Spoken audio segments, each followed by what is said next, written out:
Isang bata ang nasawi sa sunog sa isang residential commercial area sa Barangay Namayan sa Mandaluyong. May ulat on the spot si Bernadette Reyes. Bernadette? Isang buhay na naman ang nawala dahil sa sunog ngayong Fire Prevention Month. Pasado alas 6 kaninang umaga na magkaroon ng sunog dito sa Maya, JP Rizal, Barangay Namayan sa Mandaluyong City. Kabilang sa mga nasunog ang isang litsunan, isang warehouse at junk shop. Sa kasawiang palad, isang batang lalaki ang namatay sa sunog. Natagpuan siya sa barracks ng mga trabahador. Ayon kay Fire Senior Inspector Brian J. Asidre Pilula, ang Chief Operation ng Mandaluyong City Fire Station, inaalam pa ang sanhi na apoy. Hindi pa rin fire out ang sunog at mabilis kumalat dahil sa may mga karton at iba pang light materials sa mga nasusunog na istruktura.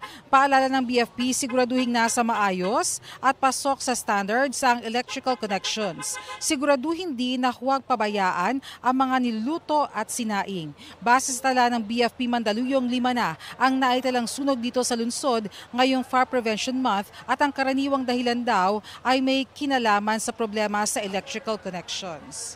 Connie, kanina ay nailabas na ang labi ng batang lalaki na 3 taong gulang at pinuntahan na rin siya ng kanyang ama. Ayon sa impormasyon na nakuha natin mula sa Bureau of Fire Protection ay nagtatrabaho sa litsunan ng kanyang ama na mangyari ang sunog at sinubukan pa sanang isalba ang kanyang anak pero sadyang malaki na ang sunog kanina. Connie? Maraming salamat, Bernadette Reyes.